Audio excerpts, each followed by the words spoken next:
people on the left who say, of course, we should have a welfare state. Of course, we should have more spent on the health service. Of course, we should be looking after our pensioners better. Of course, ... and haven't thought through that we shouldn't be nicking labour from the third world forever, and that someone's got to do these jobs, and so maybe there's a space for pronatalism. I think it's just the fact is that not many people are talking about this stuff, and therefore a lot of people who have political priorities just haven't worked the demography into them. And I'm trying to encourage those, whether it's Nigel Farage or people on the left, to say try and be consistent and try and think through what this very low fertility rate means for your priorities, and if it's undermining your priorities, whether they're socialist or capitalist or pro-immigration or anything, can we work this into the debate and understand what the implications are? As a system, capitalism is around 200 to 250 years old. Depends who you ask. And of course, that system incorporates technological, institutional, even geological elements. You have the discovery of fossil fuels like coal and oil, their mass adoption. You have the arrival of the steam engine.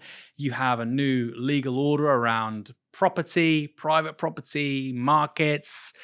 You have all these different things coming together in combination to create a new world, fundamentally. One aspect that is almost never mentioned, however, is demographics.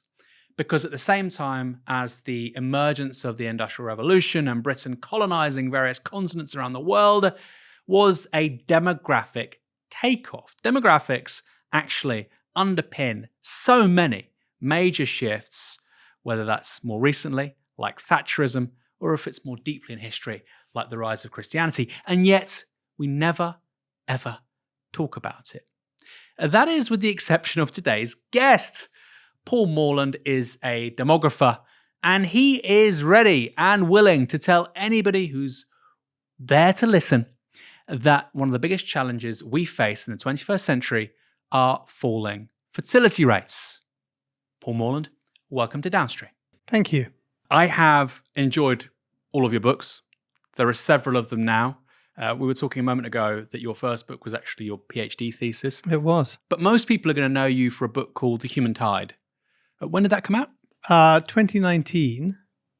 Nice idea that most people would know me at all for anything. But The Human Tide was a history of the last 200 years.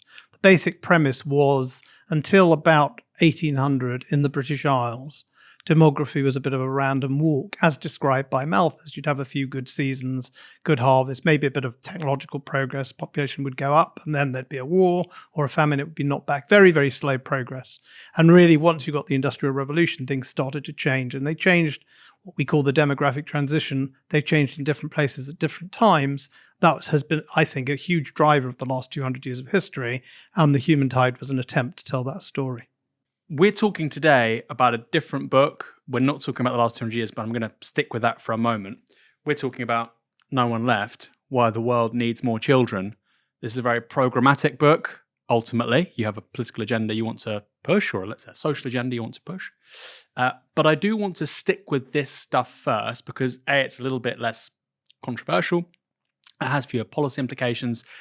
And I think it's just really interesting.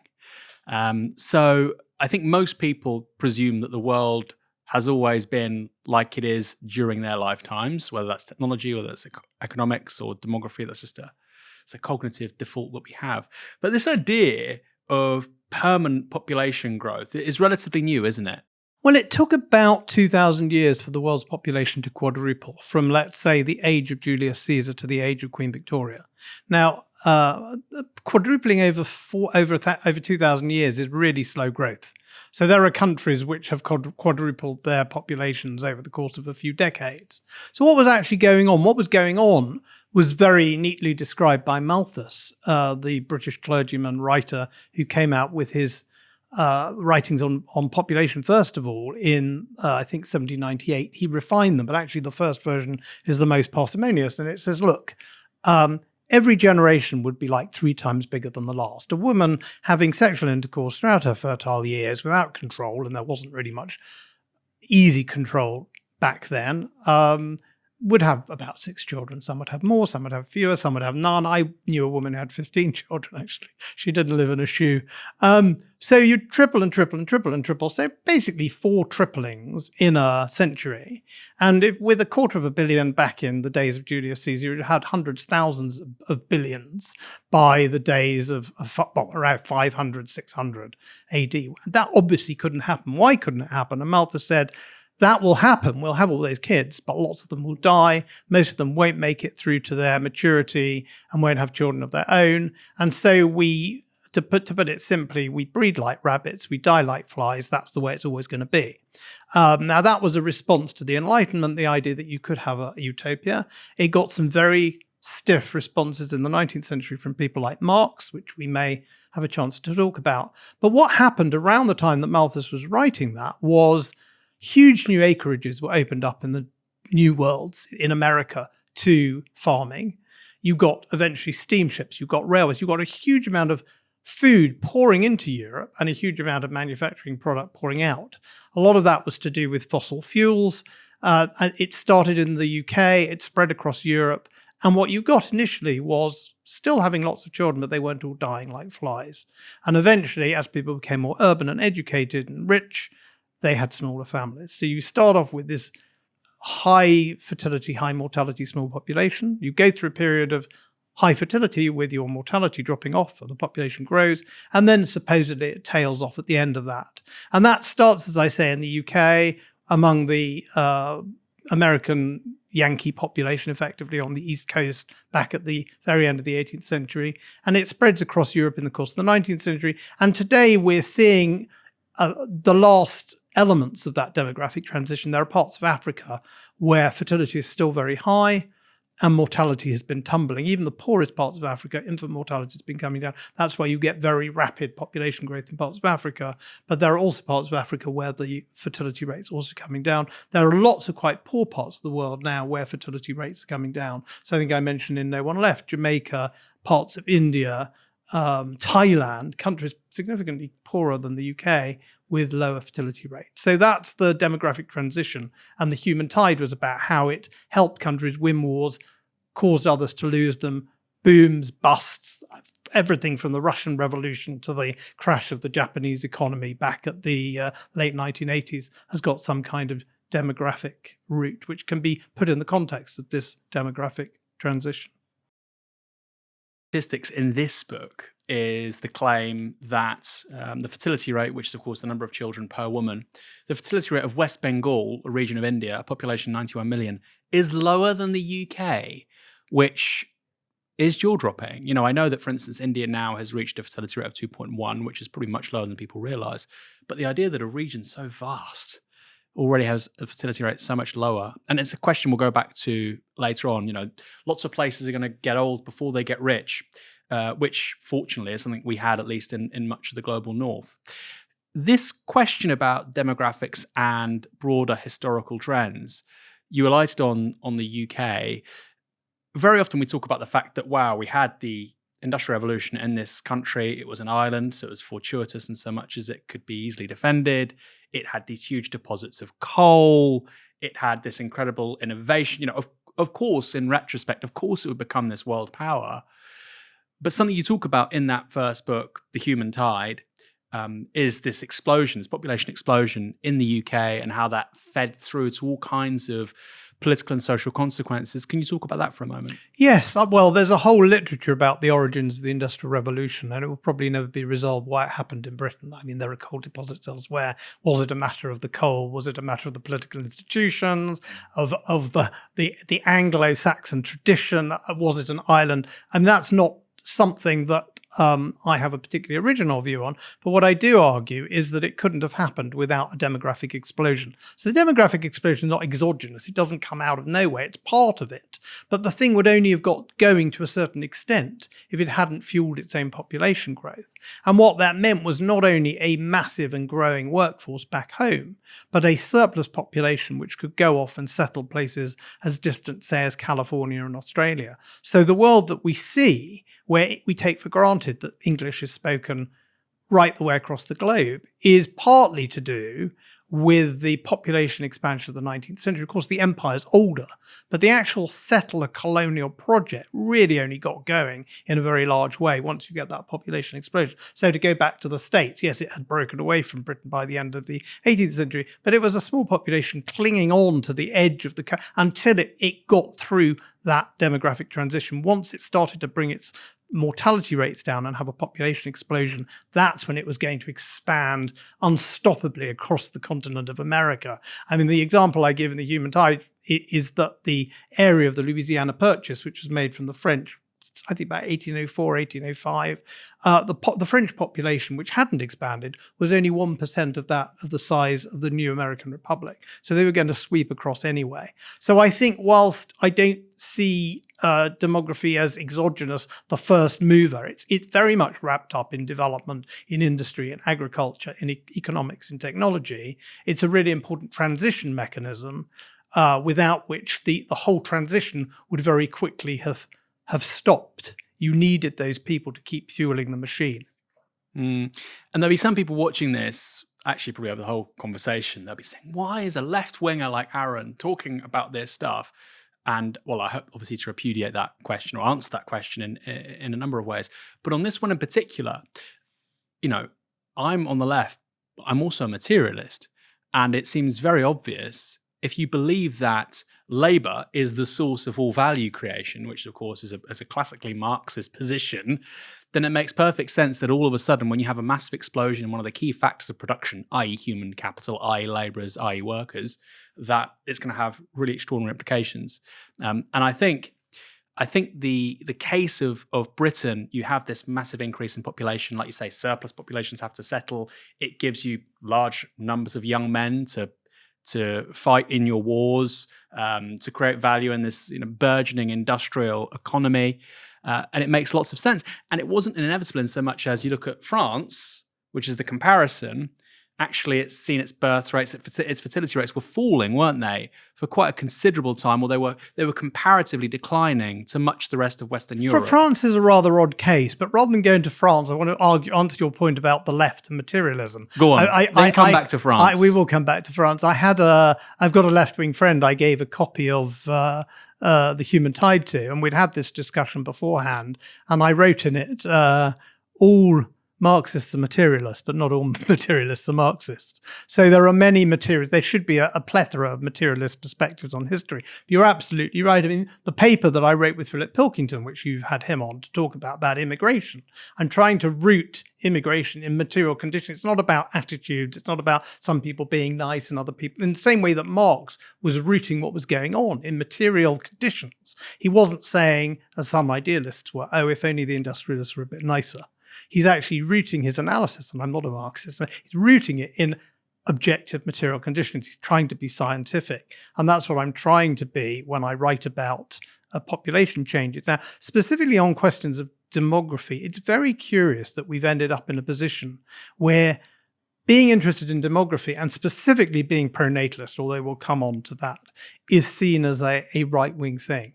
So I would advise anyone who considers themselves on the left to read Marx on Malthus. So Malthus said, as I've explained, this is the way the world will always be. The poor will always be with us. We'll push against the boundaries of what we can produce. And unless working class people who can't afford children are responsible and can control themselves and keep the population within the frontiers of what the planet can produce, we will forever be immiserated. And Marx absolutely eviscerated him and said this is calling natural what is actually a condition imposed on the working classes by the social setup, by the structures of ownership, by class.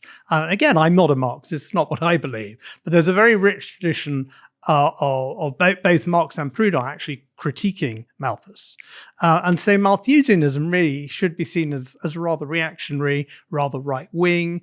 I mean, Malthus was a beloved friend of Ricardo, who of course is a serious economist, but is seen as a founder of sort of market economics, an important influence on Marx, but again, someone Marx critiqued. And then moving to the 20th century, the left has this sort of annoying habit of always shifting who its heroes are. But there were days when the Soviet Union was held up as a great example of real existing socialism, and it was consistently pro-natalist. Stalin gave out medals to women for having children, and the Russians were still, within the Russian Soviet Federal Republic, they were still rolling out pro-natal policies in the 80s, not so much to Uzbekistan, which is all Central Asia, so it's quite ethnically specific. Ceausescu was very pro-natal. Mao was extremely pro-natal. It's very important to realize that the one-child policy only got sign-off after he and the Gang of Four had been got rid of. Castro was very pro-natalist. There are still tax breaks for people in Cuba who have children. So it's not really, I'm not saying that right-wing people weren't also pro-natalist. There's a tradition of pronatalism and antinatalism on the left and the right. What seems to have happened more recently, and your viewers are probably better able to understand this than I am, or more part of it than I am, is there's been a cultural shift which somehow associates being on the left with being anti-having children. And that's a big statement. We'll get back to that. Yes, let's. Or maybe ambivalence or less keen. Also, you listed a bunch of people there, and people might say, well, Ceausescu, I don't agree with them. Francois Mitterrand in the 1980s. Or the introduction, as you talk about in this book, of child benefit by the post-war Labour government. These were very, very family-friendly Swedish policies. social democracy, Macron now, who may be not a hero of the left, but is hardly seen as someone of the hard right. So it's a peculiarly Anglo-Saxon thing, I think, by which I mean the Anglosphere, the English-speaking world, that there seems to be a taboo on discussing these subjects, or at least discussing them in a way that is positive to pronatalism. Quickly, we're going to stick on the centrality of demographics to other questions. How big a deal, you mentioned it a moment ago, is the one-child policy going to be for Chinese aspirations of, a Chinese century? We've seen the birth rate of China now is around, fertility rate of China now is about 1.2, 1.3. We don't really know. Its working age population is already shrinking. Yeah. And its overall population is shrinking much earlier than we expected, actually. Is that a historic miscalculation by the Chinese state, and does it actually mean that they won't end up being as prosperous, as powerful as they otherwise would have been? I think there are three layers to the answer, so forgive me for making it complicated, but I think we can see it in three layers. Perhaps it will be clear. The first is that the one-child policy, I think, was deeply immoral, wicked, coercing people not to have children. But I don't think it made all that much difference. If you look at ethnic Chinese communities outside the People's Republic, not under the control of the party, in Taiwan, in Malaysia, you will find that they had a similar trajectory of falling fertility rates. So if you look at other peoples in East Asia, East Asia has really been a very, very bad case of very rapidly falling fertility. Korea, famously, Japan for a long time. So I think the one-child policy was evil, but at the same time, I think the trajectory would have been rapidly downward. Because of the speed of development, because of the rapid increase in urbanization and education, lots of good things, which have a negative consequence, I think it would have happened in China anyway. So I don't think the trajectory was all that different. The second layer is to say, yes, whether it was the cause of the one-child policy or more generally the social trends in Asia, a rapidly aging China is going to find it has some serious problems in the coming decades. But there's a third layer of the answer, which is a bit more optimistic for China, which is that China still has tens, if not hundreds, probably hundreds of millions of people still in the very low productivity agricultural sector. Obviously, the Chinese economic model has been shifting people from that to the highly productive industrial coastal areas. There's still quite a lot of that to come, as well as upgrading the working population in factories who are getting more educated. So China, if you look at the Chinese population today, there's still quite a lot more education and movement into the productive economy, which will give it a bit more growth than if it were. So Japan, by comparison, is on the frontier. Everyone who who's worthy or able to take advantage of a good education in Japan has got one, and that's been the case for decades. There aren't tens of millions of Japanese working in paddy fields who could go into factories. So there's still some liquid in the cloth, if you like, that can still be wrung out. But none of that takes away from the fact that China is aging very, very rapidly. Its population started to decline far more quickly than we expected, as well as, first of all, you get a fall in the working age population, and then in the overall population, that happened much more quickly in China. And if the Chinese population could be as much as 40% or even 50% down by the end of the century, how can that not affect the power, prestige, and the economy of China. Exactly how we can speculate. It's not, I'm not a determinist. I don't think from the demography you can read exactly what will happen in history. But I do think that demographic conditions are precisely the sort of conditions that Marx talks about in which history is made. On the Chinese issue as well, it's interesting because last year they got 5% economic growth, which when you have a shrinking working age population is an extraordinary accomplishment. It was actually, you mentioned Philip Pilkington a moment ago. It's something we joked about at the time when he was on the show, is that the FT was saying China is in collapse. If there was a shrinking working age population, any Western European economy or North America, you would not be recording 5% growth because, like you say, there's still so much labor substitution, fixed capital that can be introduced, etc. And you've said there, Japan is very much on the cutting edge. South Korea too. I mean, South Korea has a fertility rate of something like, I think, 0.8. I think it may even be 0.7 now. I mean, wow. It's so low. It's almost, I mean, essentially a couple. Essentially, we're getting to the point where each cohort is 1/3 of the size of the last cohort. So imagine trying to run a school or a charity or a business or anything where you know that the next cohort coming along will not be a bit smaller, but 1/3 of the size. And of course, they don't have immigration in Korea either. I mean, imagine being a university. We've got problems with our domestic universities here in the UK for a bunch of reasons: inflation, increased costs of credit, falling foreign student numbers. But imagine if the domestic body of students was going to be 1/3 what it is today in, say, 20 years' time. Yes. Lots of them simply wouldn't be able to operate anymore. And I always say, don't ask not for whom the bell tolls, it tolls for thee. We may have a higher fertility rate than Korea, but we've had a below replacement fertility rate for much longer than Korea. And we've got one that's falling pretty rapidly. And I don't think it's unimaginable that in 20 years' time or even less, we could have the same level of fertility rate as Korea. Even if we stay where we are at the moment, we have a huge population deficit, and we will see something we were discussing earlier. We kind of assume in economics, in business, in running a university, in running a podcast, kind of have this background assumption there's a bit of population growth every year. Now, at the moment, almost all the population growth in the UK is the result of immigration, which I'm sure we'll talk about.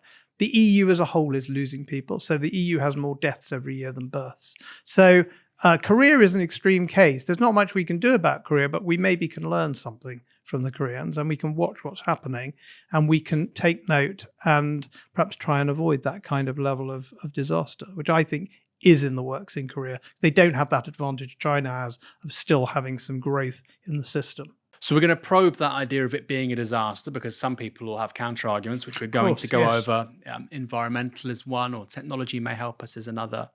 But quickly, what does a fertility rate of 1 look like? You isolate this in the book. What does it do over 2 to 3 generations? If I start with 100 people and the fertility rate is 1, which I think HSBC says Britain is heading to by the end of the 2030s, I think it's going to be sooner than that. What does that look like between grandparents, parents, and then Sure. children? Well, first of all, we're making the assumption we're through the transition, so we have high levels of survival, which of course is a given. But bear in mind, in a world where 1/3 of children might die before the age of 1 and 2/3 before they actually completed their fertility, of course it would be massively worse. But let's assume, to all intents and purposes, that just about everybody lives to the end of their fertile years, which we almost do, which is why 2 is good enough, 2.1. The 0.1's around. There's a little bit around the imbalance of men and women at birth, and there's a little bit about people do still die before they get to their fertile years or through them. But let's just put that aside, because we're long past that, and most of the world is getting past that. So instead of, as I said in Korea, each cohort being 1/3 of the size of the last one, it would be half the size of the last one. Now, it's not like you suddenly wake up one day and it's the new cohort and the population's halved. It's just a permanent drag on everything. It's a drag on the corner shop, seeing fewer customers. It's a drag on the school.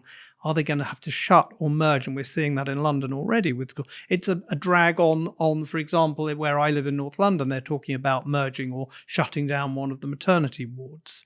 It's a drag on business. It's a drag on tax. Actually, we have this big thing called the national debt. And one of the ways we deal with it is we draw people in to be workers and taxpayers. And there's a big argument about, is the marginal immigrant actually positive economically or not? And that's an argument I leave largely to economists. But there is the ultimate fact that with a given national debt, having more people on board to pay it is a necessity. How will we manage when we have, it's not only the absolute decline, of course, it's the aging. It's the fact that when you have one, you end up with, instead of a healthy 3 or 4 people of working age to every pensioner, where Japan's heading is 1-to-1. So I always say in 1960, Japan had 100 million people and it had about 6, 7, 8 workers for every retiree. When it gets back to 100 million in the 2050s, 2040s, it will be almost 1-for-1. So what does that mean for the taxpayer? How do we provide the kinds of health services we know massively more consumed by older people? Pensions. I think the whole welfare state will collapse. I think the whole ability of government to service its debt. I mean, almost don't know where to start in terms of how bad it will get when we have a population that halves cohort to cohort. I mean, going down to a third, even worse. It's hard to imagine an area of life that won't be negatively affected.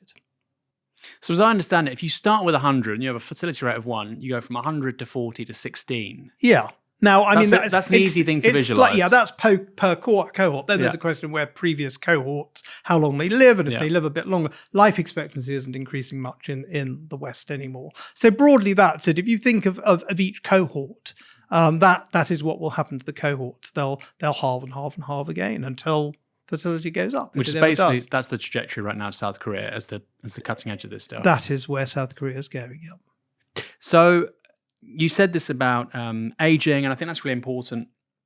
Obviously, you've got declining fertility rates as well as increased life expectancy globally. In Britain, it's stagnated. However, you do have a growing number of oldest old who have really significant healthcare needs. This is from the book. This is an extraordinary quote.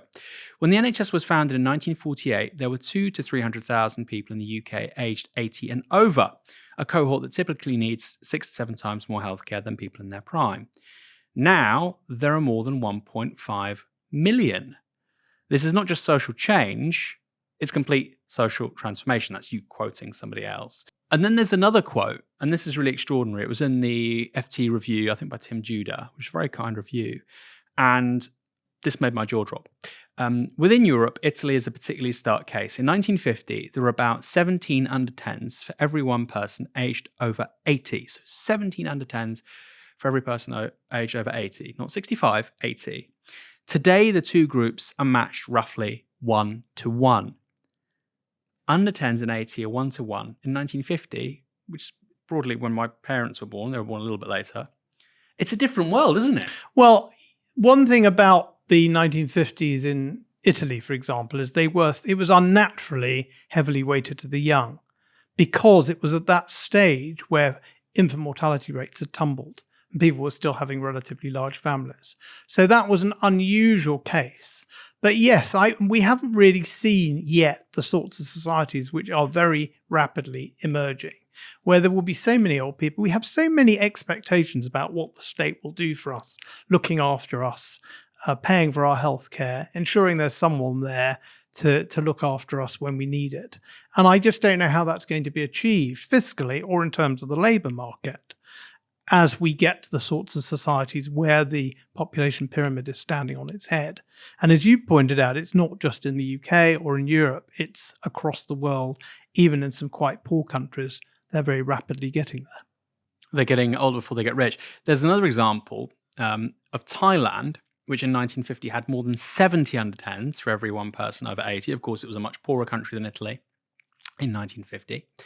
And it's catching up with what you would view as Western European, that demographic pyramid you're talking about. Yeah. It's catching up very quickly. And in the book, you compare Thailand with Indonesia, which is actually staying in that Goldilocks phase of... It has been staying in that Goldilocks. So I think there are a couple of things there. I mean, one of them is something I talked about in a book between The Human Tide and No One Left, called Tomorrow's People, which is you have this demographic transition.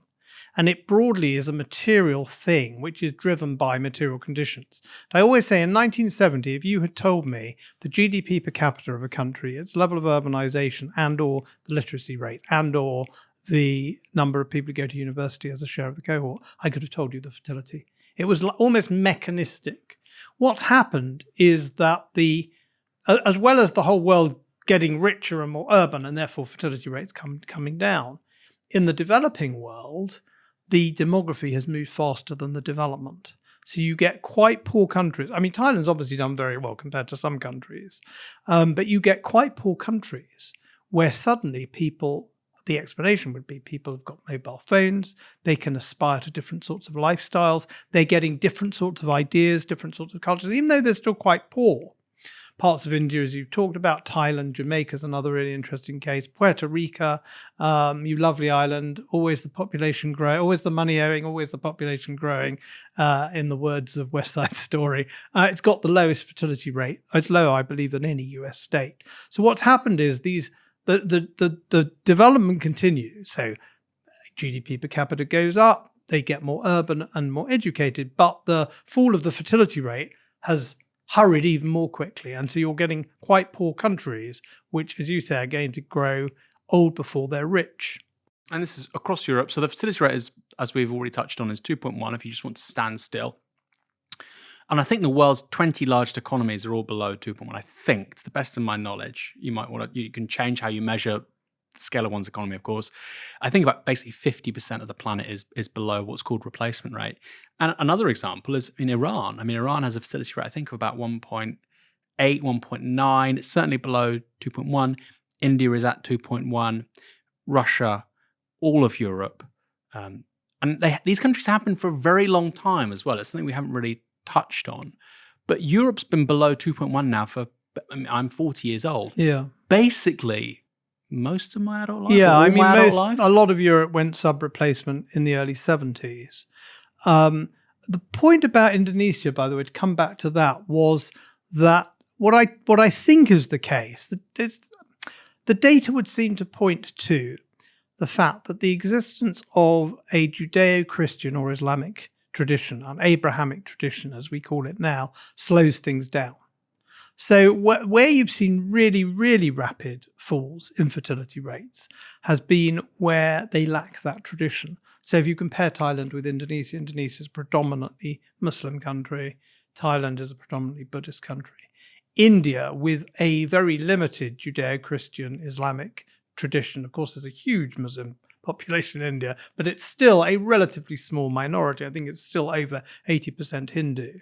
That's where you see where that tradition is lacking.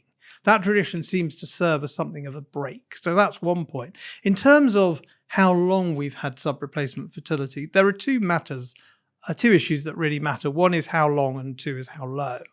So a place like Britain, for example, it's been below replacement since the early 70s, but not that much below. So we haven't got that much of a problem. Japan has been significantly lower than us for about as long. So they've got more problem in Japan. Then you have a country like Korea, where it's fairly recent. It was only in the mid-80s or even late 80s that fertility rates went below replacement. But it's fallen very, very low. So how serious is the problem is a combination of how long it's been going on and how big the gap has been between replacement and actual fertility. It's a combination of those things. So a glimpse of the future. You talked about, welfare societies and provision of, public healthcare, etc., public debt being a real challenge. But we have a bit of a glimpse of the future, labor shortages. We have that glimpse with the former Eastern Bloc. You have places like Romania, Albania. I think Romania has seen its population shrink by 18% since the fall of communism. Albania, I think, has the lowest birth rate, fertility rate in Europe. And yet, the GDP per capita of Romania has doubled in the last 14 years. The GDP per capita of Albania has doubled in the last decade. So somebody might look at that data and say, Mr. Morland, you make a very, compelling argument. But actually, we look at Albania, we look at Romania, they objectively have big labor shortages, they have an aging population, and yet these are the best economic years that either country has ever seen. What's your response to that? They've made fantastic progress, but I mean, this is where I probably get into hot water with your watchers on, or maybe not on Novara. They were artificially held back by the system of communism. Communism had certain advantages. Education was often quite good. Now, education in Albania was probably pretty limited under Enver Hoxha, but still better than it had been. In much of Eastern Europe, education was pretty decent, and yet there was a system in place which was holding back enterprise and prosperity. Lift that system, and you can get a generation or a generation and a half of very rapid economic growth, which even can be faster than the loss of population. Where they are now, however, is a country like Poland, for example, has rapidly caught up with the living standards of Britain, or countries of more prosperous countries of Western Europe. Once they're at that frontier, it seems unlikely. And Romania can probably still make some further progress. I'm sure Albania can as well. But if you are losing large chunks of your population, then it's almost impossible to see how your economy can keep growing. And if you've got any kind of welfare provision in your society provided by the state, it's hard to see how you can keep that going. I think the illusion is to think that because you've had a low fertility rate, you should be seeing that problem now. It takes a while to pass through. So when you get a low fertility rate, the first thing that happens is you actually don't have to spend as much on education. It gives you a little bit of a boost. I always argue that the Thatcherite economic success of the late 80s was based on people born in the mid-60s coming in, the huge number of people coming into the workforce. So it was a kind of demographic dividend. You've got to think about two things, therefore. Timing, in terms of when it's really going to hit, and secondly, the artificial constraint that communism imposed, which when lifted, obviously provides an exogenous boost to the system. Well, I'm going to obviously disagree on the communism point, partly because obviously these countries... Well, I read your book on communism. Yeah, I meant to say, very interesting, unusual book. I mean, I'm not going to defend... Fully automated. Yeah, I'm not going to defend any one particular regime, but what you could say is, well, look, after 1990... Russian Federation, Romania, Albania, they all fall off a cliff. And I suppose the counter argument is, well, eventually they adopt market economics, they have inflows of foreign investment and they pick up. But I still think when your population shrinks by almost 20%, your GDP per capita should not be doubling. And I suppose if you're somebody who's in Thailand, really worried about this, you might be thinking, well, this Paul Morland chap, he's speaking some sense, but I actually think, or China for that matter, I think we have probably a good half a century ahead of us. Maybe problems are there, but they're not so pressing as one might think. Certainly something like Elon Musk is basically saying they're around the corner. And then in regards to this point about religion, we'll get back to that in a moment. I want to talk about Israel because that's the great, it's the great outlier. Why do you think, however, that Christian Muslim societies fare better in this regard, or perhaps a better formulation is why do Buddhism and Hinduism fare less well?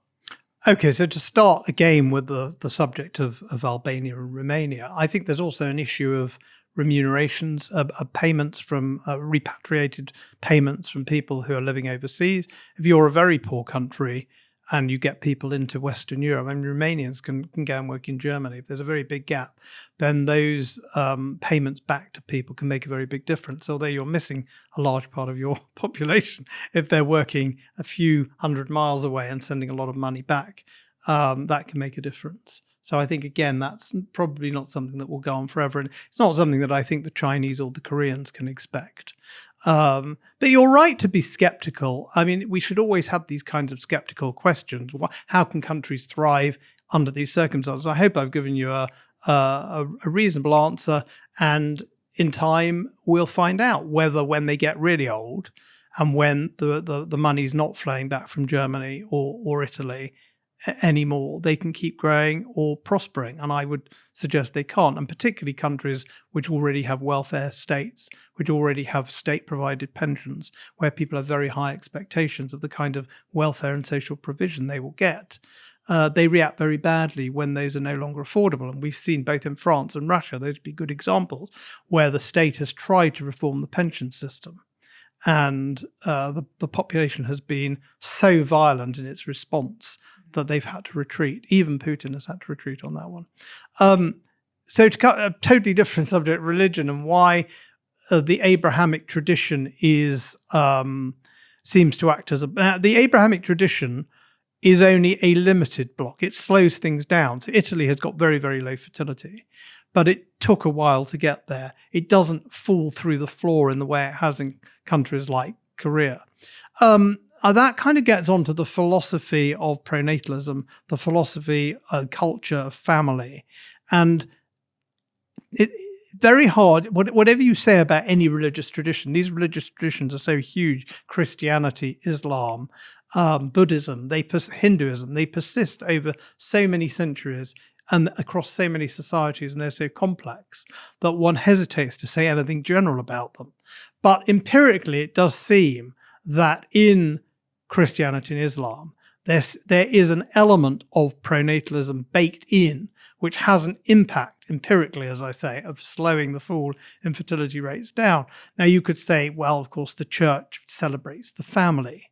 But on the other hand, the church also says there's a lot in the New Testament that talks about foregoing one's family. There's been traditions, or have been traditions of monasticism. So it's a really complex subject. But the fact is that those traditions, however they have emerged and however they have manifested themselves, are associated empirically with slower falls in fertility rates.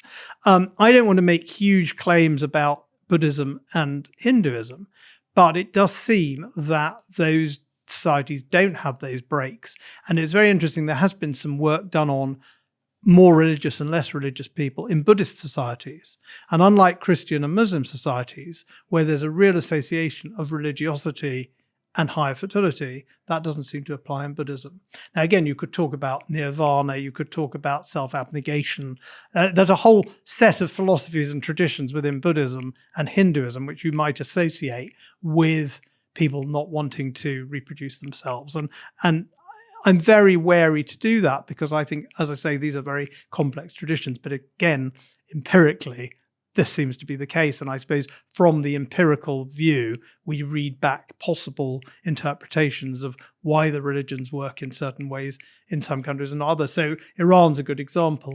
It had a very high fertility rate back in the early 80s. And then suddenly the mullahs changed their mind, and they seem to have been very effective in bringing it down quite quickly for a Muslim country. But most Muslim countries that have seen fertility rates decline, like Egypt, for example, other countries in North Africa, the decline has been steady, and it's sort of stopped between 2 and 3 so far. There was this fatwa was issued, wasn't there, under Khomeini in the early 80s. They were worried about, you see this, I think it's the fastest ever fall in fertility rates from something like 6 point something to basically just over 2. It was very, very rapid. I mean, partly it was an authoritarian regime, and so it had a lot of sway on society, but also there was a very rapid urbanization of the society at the time. So, which precedes the Iranian Revolution. Yeah, so there was social change underway. They were probably pushing at a bit of an open door. Yeah. But on the whole, Islamic societies have seen much slower falls in fertility.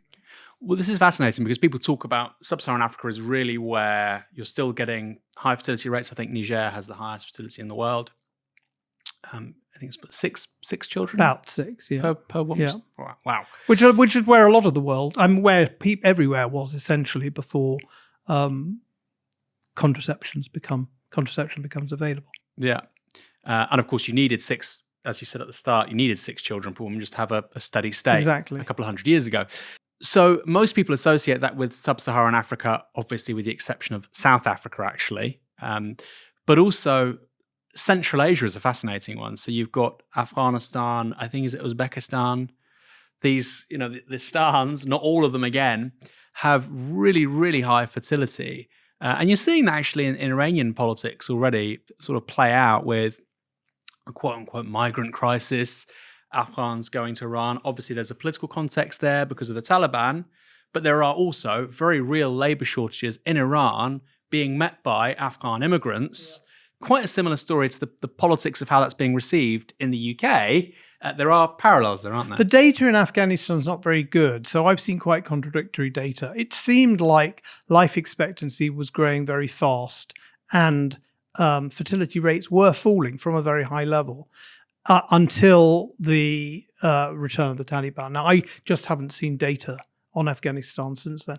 But Afghanistan and Pakistan were exceptional cases of non-sub-Saharan African countries which still had high fertility rates in the second decade of this century. Central Asia is still a bit of a mystery to me, but I'm off to Uzbekistan in September. So I hope to come back. Lucky man. I hope to come back fully appraised. If I can allow myself to be dragged away from my wife's schedule of visiting mosques and monuments, then I hope I will find something out about the demography of Central Asia. But it's interesting because it was part of the Soviet Union. It was the backwater of the Soviet Union. It was the last part of the Soviet Union to see fertility rates fall. They were going through a late transition. and it fell there as it did in other poorer parts of Southeast Europe, like Albania, and then it seems to have stabilized or even gone up. So I'm still trying to figure out what's going on in Uzbekistan, Kazakhstan. These are still quite small countries in terms of population. They're not really moving the global dial. So interesting. Uzbekistan's somewhere I've always wanted to go. Samarkand. I'll send you a postcard. Oh, please do. And you have, it's an enormous country. Obviously, it's Uzbek speaking, they're Turkish peoples. But then you've got Samarkand and Bukhara, which have many Persian speakers. And Turkey itself has got a problem. Turkey seems to have a very low fertility rate among ethnic Turks and quite a high one among ethnic Kurds. Now, the data, again, is not very clear, but it kind of takes me back to my first book, the book I wrote before The Human Tide, which was essentially about groups in ethnic conflict and how they might deploy demographic strategies, or at least differences in birth rates seem to have a big impact on ethnic conflict, whether it's in Turkey or in Sri Lanka or Northern Ireland. Or Israel. Let's talk about that for a moment, because there was this truism said by people like Yasser Arafat for decades that we will sort of quote unquote outbreed Israeli Jews. Arabs will, both within Israel, so Israeli Arabs, but also Arabs in Palestinians in Gaza and the West Bank. And what we've seen really in the last several decades is this anomaly in Israel of a high GDP, high productivity economy. Highly urban. That's very relevant. Very densely populated. Christ, it's basically just a giant city with really high fertility rates. So what explains the outlier of Israel? It's a very interesting question, and I make my best fist of answering it in the book, although I don't think anyone's got a completely definitive answer. What it isn't is Judaism, because Judaism, like Christianity and Islam, it seems to slow down the fall of fertility rates, but it doesn't guarantee they won't go very low. And among secular Jews in America, for example, fertility rates are among the lowest of any group in the United States. And of course, among the ultra-Orthodox Jews in America, they're the highest. I did write an article once, I think, so the Jews are like everybody else, but more so. I can't remember who I was quoting, but that's perhaps a truism. I think in Israel, there is a sense of national mission, a sense of back to the wall, a sense of pressure from the outside world. And that could go two ways. It could lead people to panic, not to want to bring children into the world, or it could give rise to a sense of fighting back. And I think we see that in other ethnic conflicts. We see, for example, I did some work for my PhD thesis and my first book on the Catholics of Northern Ireland. They had a higher fertility rate, even when you accounted for socioeconomic differences, than the Catholics in the South for much of the 50s and 60s, even though they had access to contraception. So you can only see that really in the context of an ethnic conflict. And I think that is, there are relatively small number of ethnic conflicts. I would say the same of the Palestinians. If you actually look at Palestinian, whether in the West Bank or in Israel, or even in Gaza until the current conflict, if you look at levels of education, levels of urbanization, levels of income, standards of living, would all be correlated in the Arab world with much lower fertility rates. So the Israeli Arabs and the Arabs of the West Bank have a fertility rate of about 3, which is about the same as the Jews. But it's actually higher than parts of the Arab world where they're much poorer, they have much less education, they have much poorer diets, etc., etc. So I would say that in the case of Israel and Palestine, even in Gaza Strip, again, the data now, who knows where we are, but the data before the events of the end of last year was suggesting that even in Gaza, the fertility rate was down to 3.5, which again is high for the level of socioeconomic development, similar levels of university attendance to Britain, say, but rapidly falling. On the question of Israel, I want to go back to something you said about Thatcher about 10, 15 minutes ago, which is fascinating. The idea that one of the primary inputs for the growth we see in this country in the 1980s, people like to say Nazi oil. Yes. But the idea that it was this huge... Or the sheer genius of Thatcher. Well, I would obviously never say that. It's interesting to see, we have these, what Marx would call, you have the base and you have the superstructure. And the base of Thatcherism, yes, of course, is you're sitting on all these hydrocarbons, but also you have this massive demographic input, is fascinating. And I think a similar thing is with Israel right now. You see all these settlers going into the West Bank, illegal settlements. You see a shift to support for more fundamentalist politicians in Israel. Actually, lots of this can be viewed through the prism of demographic shifts. So Haredim in Israel, ultra-Orthodox Jews, around 1% of the Israeli population in 1948, estimated by 2050 to be around a third of the population. So if you want to understand where people like Smotrich and Ben-Gvir have come from politically, it's almost an outgrowth of demographics. And then with an eye to the future, Israel's population is set to be 15 million, I think, by 2050. And if you look at the politics of settlers in the West Bank, you look at the politics of the ultra-right in Israel, I mean, annexation, all of a sudden, is quite explicable, isn't it? You have large numbers of people who support an increasingly radical political project. Of course there are going to be territorial clashes or a desire to expand the territory where those people presently reside. Well, I think it is a trajectory we can imagine, but I think it's actually more complicated than that. And I don't want to be the person here in the conversation saying it's not all about demography, but of course it isn't. In the 50s and 60s, Haredim didn't have a very high fertility rate, surprisingly. Why they've shifted is anyone's guess. Haredim are a complex body of people whose leaders are encouraging them to vote for parties which very strongly support the rights of Haredim, but are not particularly right-wing in terms of the settlements or the West Bank. But a lot of Haredim are actually voting for they're not voting for their traditional Haredi parties. This is not an area of particular expertise for me. What I'm trying to say is that there's a lot to play for, that the spectrum of religiosity in Israel it is a spectrum. It's not highly compartmentalized, and that the Haredim could shift to lower fertility. They could become quite left-wing on settlement issues. I think there are a whole set of environmental factors. What's the trajectory of what difference would peace with the Palestinians or with Saudi Arabia make? So I'm not a demographic determinist. What I try to say in terms of understanding history is, again, that demography creates the conditions. And I often say that demographic factors are necessary but not sufficient conditions. So, for example, the takeoff of Britain in the early 19th century, it couldn't have happened without a growing population. But you've got lots of places that have growing populations and don't take off demographic. The demographic dividend, Thatcher era, earlier periods, a lot of the developing world today, provides the conditions. It's probably necessary to have the kind of takeoff that we saw in East Asia in the 60s and 70s.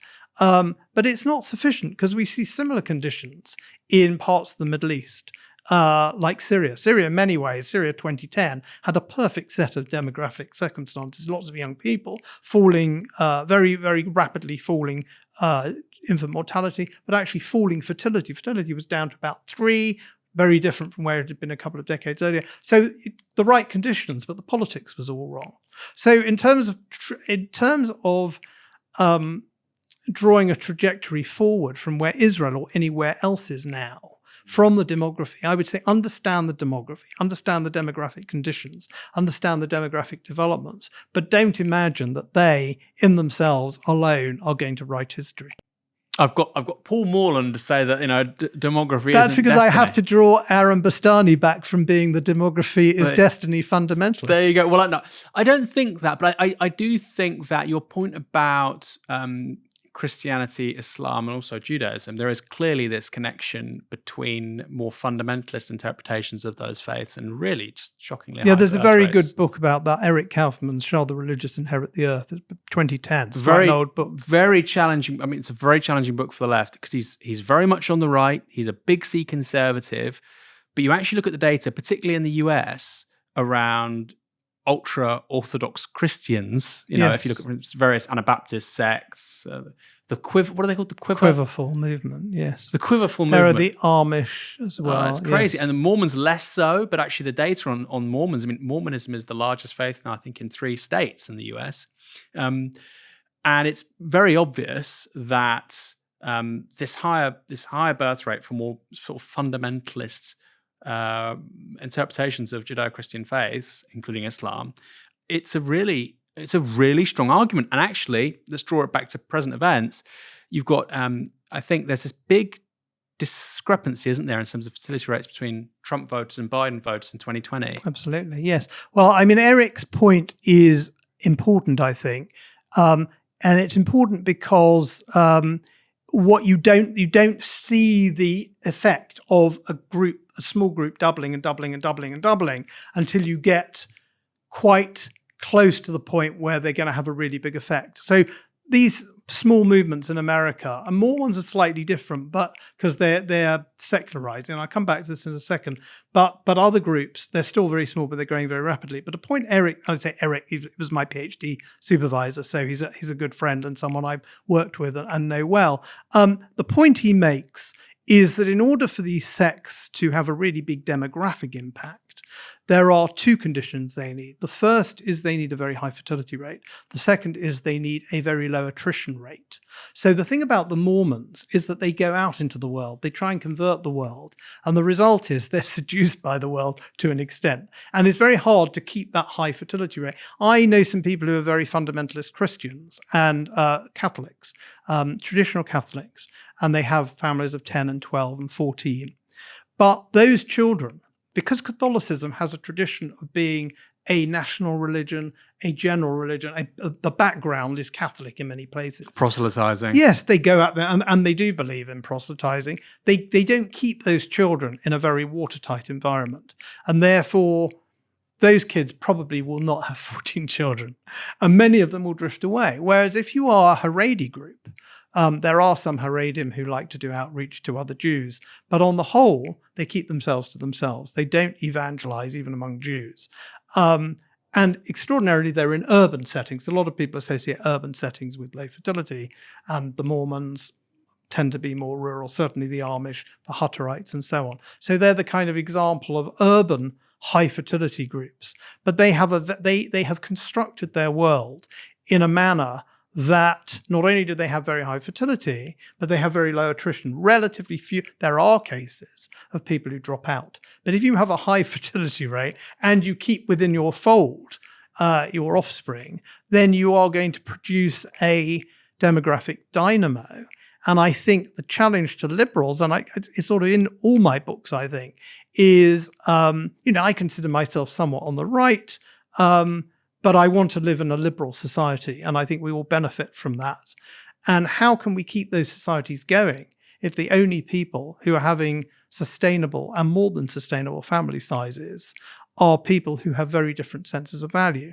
And their values may be good, they may be fine, you may wish them well in their small groups, but when they get to the point that they become predominant in society and there'll be different groups, how can they get along with each other and how can they run a society? The example I give in the book is a friend of mine who's a dentist, and he's a dentist mostly to Haredi Jews. Now, a Haredi Jew could be a dentist, but on the whole, they're not encouraged to study those scientific subjects to the level to go to university. They rely on people like my friend, which is fine when there are a few tens of thousands of them. But when you get to the point that these sorts of, the only people who are going to produce sustainably, demographically, are people with an ideology that doesn't fit in within our liberal norms, what's the world going to be like? Now, that's a trajectory. Who knows? But it's going to be crazy and it's going to be a bit different. The question of Israel, again, it's interesting for so many reasons. I wrote an article about this for Novara about a couple of years ago now.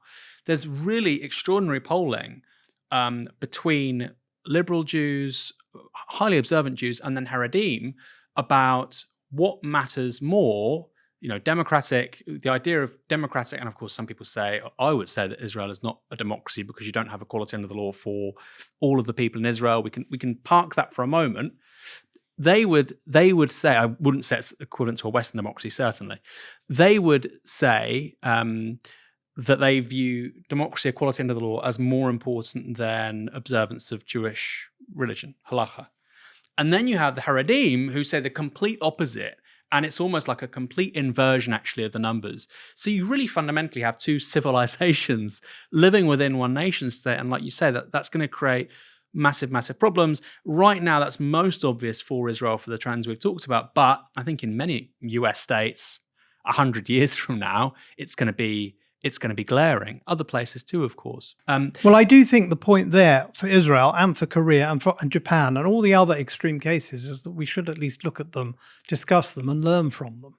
We can't necessarily do anything about them, but we might see them as laboratories in the demography of the science of demography, and what can we learn from these countries and what can we apply back home. There's also this historic example of Rome, right, and Christianity. And I can't recall, maybe you remember the author or you know the author.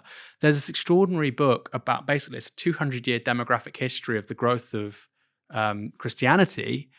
And of course, actually, the growth of Christianity happens within the context of 2 plagues. You have proselytizing, you have actually very low fertility rates across the Roman Empire, 1st, 2nd, 3rd century, much higher fertility rates for Christians. So this idea that the religious shall inherit the earth is possibly already happened.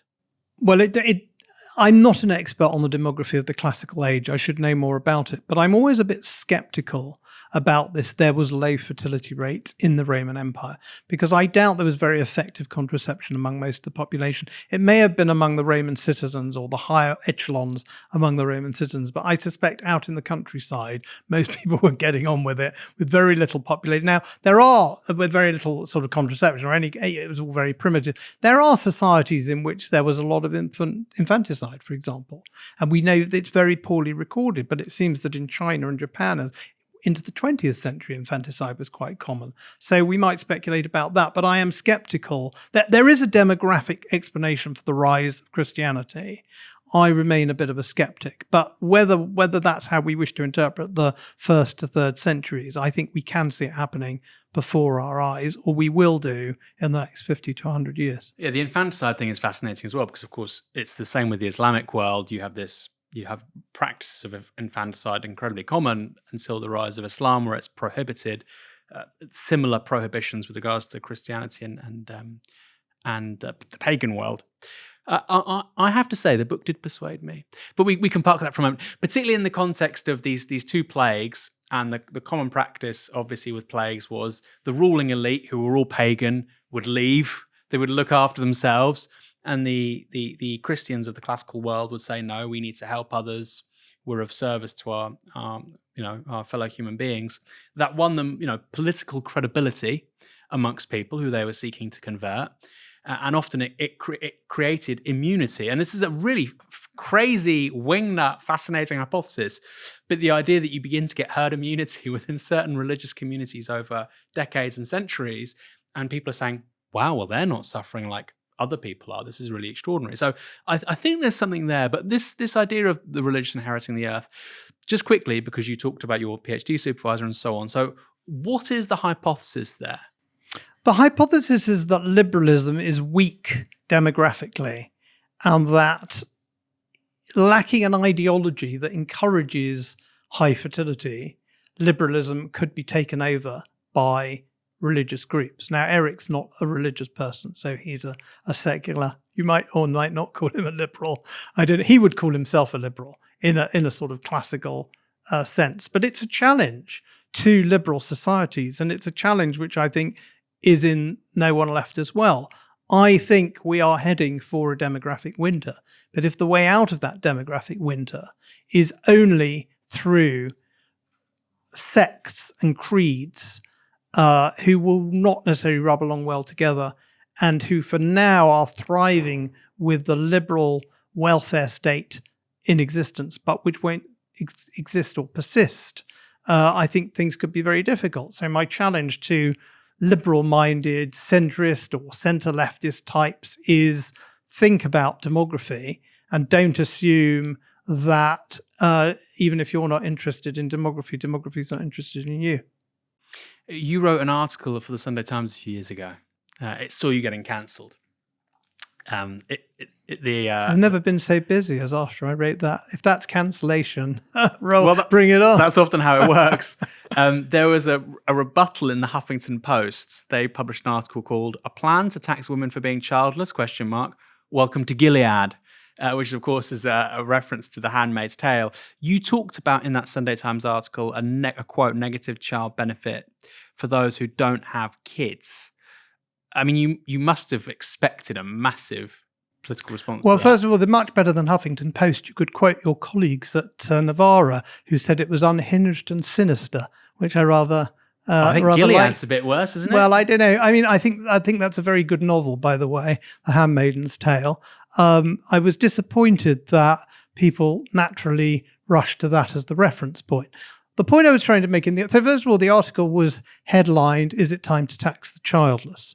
Not a headline I suggested, but I've got no problem with it. First of all, the first point was, we have a problem. Can we discuss the problem? Can we acknowledge the problem without getting hysterical about it? So that was point one, and there is a lot. So of the Sunday Times really stitched you up, basically. No, I don't object to the Right, headline at all.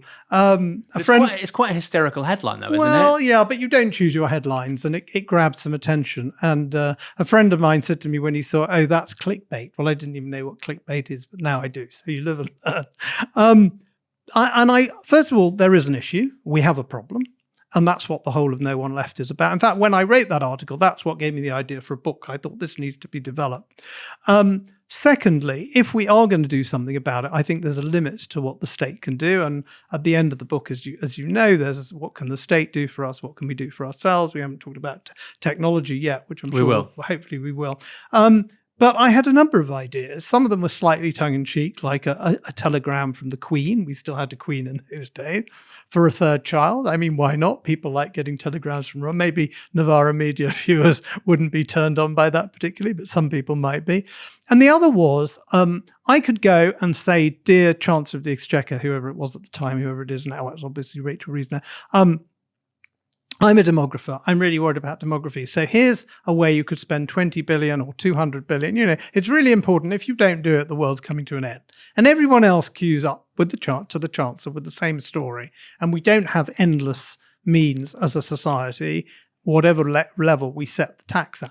So my suggestion was, instead of just saying more money for people with children or cut taxes for people with children, why not have a tax system which allows a differential rate? Now, whether it's lower for people with children or higher for people without children depends on where you want to set what the right fiscal policies are. That's for the economists to determine. But I was merely suggesting a differential rate whereby people without children would pay higher taxes, people with them would pay lower taxes. And actually, Gordon Brown put in place something like that, which has largely been diluted.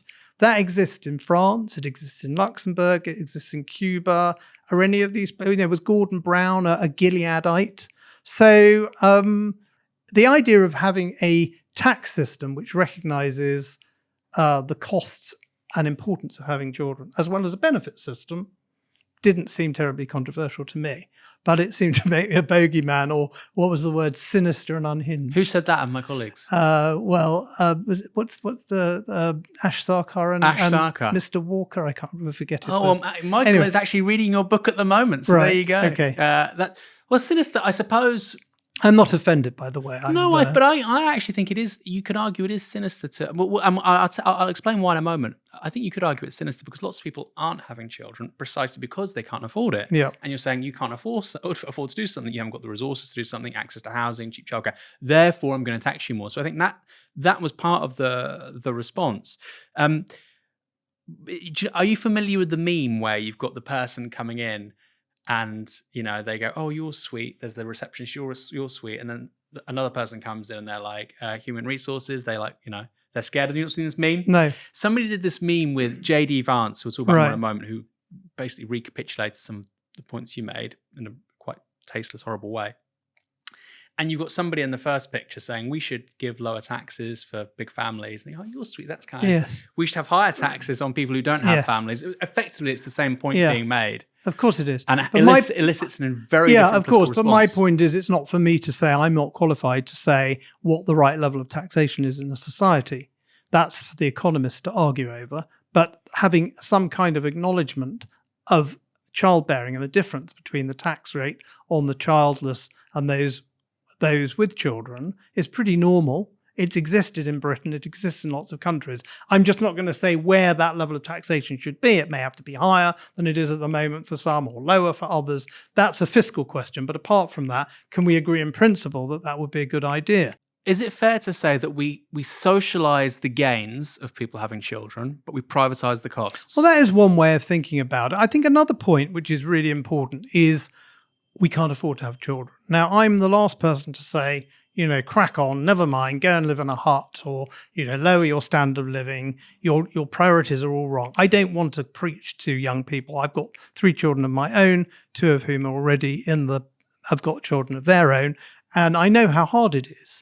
But it's still ironic, is it not, that as we get richer and richer as a society, we have fewer and fewer children.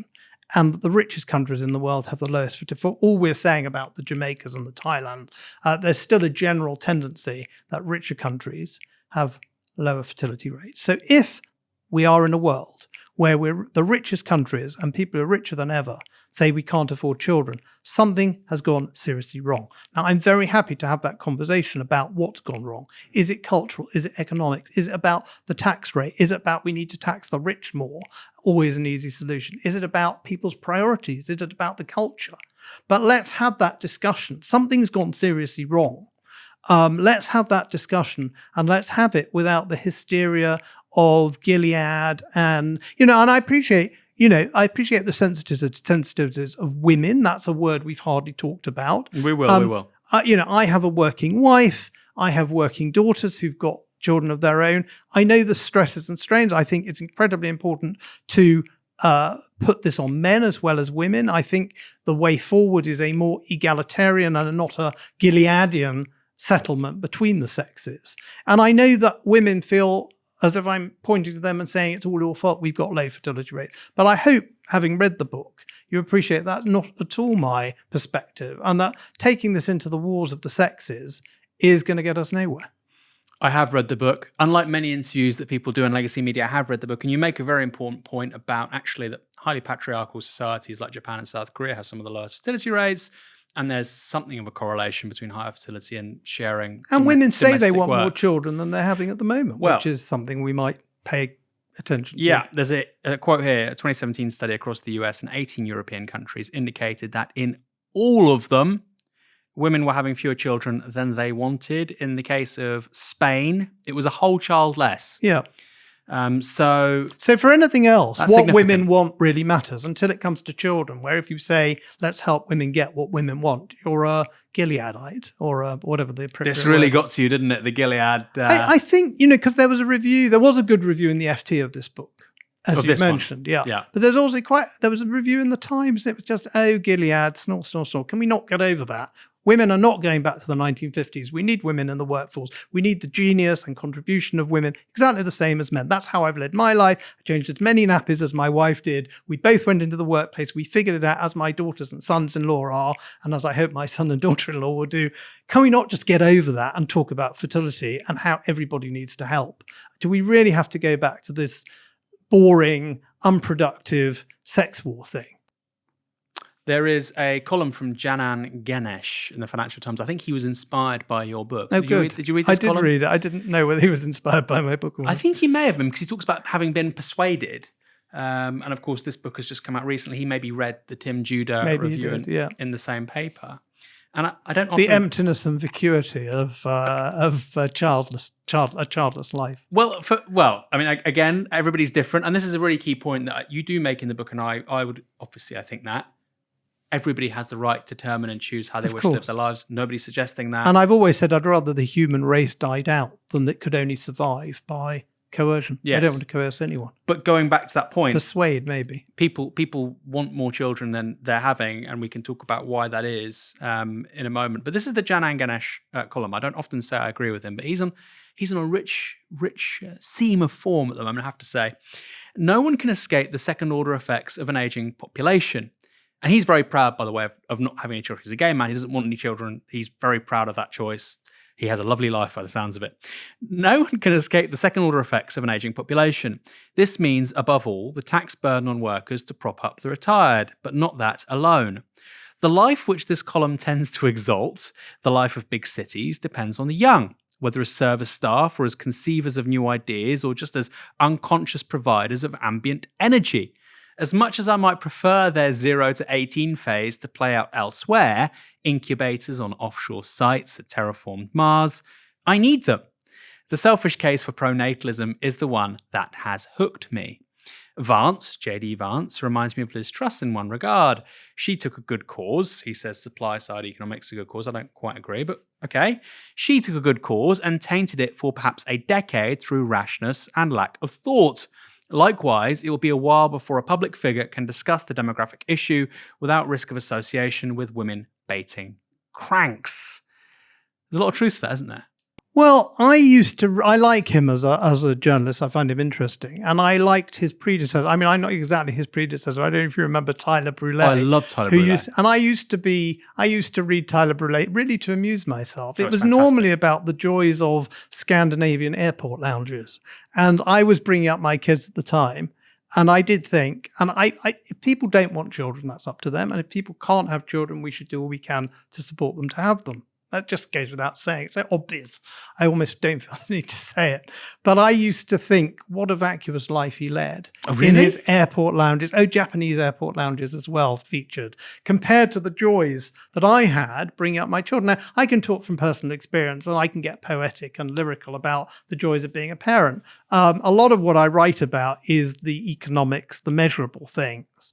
But there's no doubt, and this I'm sure this will annoy a lot of people, but there's no doubt for me that the most joyous, the most wonderful thing that I've done, and continues to be the most joyous thing for me, is being a parent and seeing my children grow as people, get educations and careers, find partners, have their own children. I mean, being a grandparent is fantastic.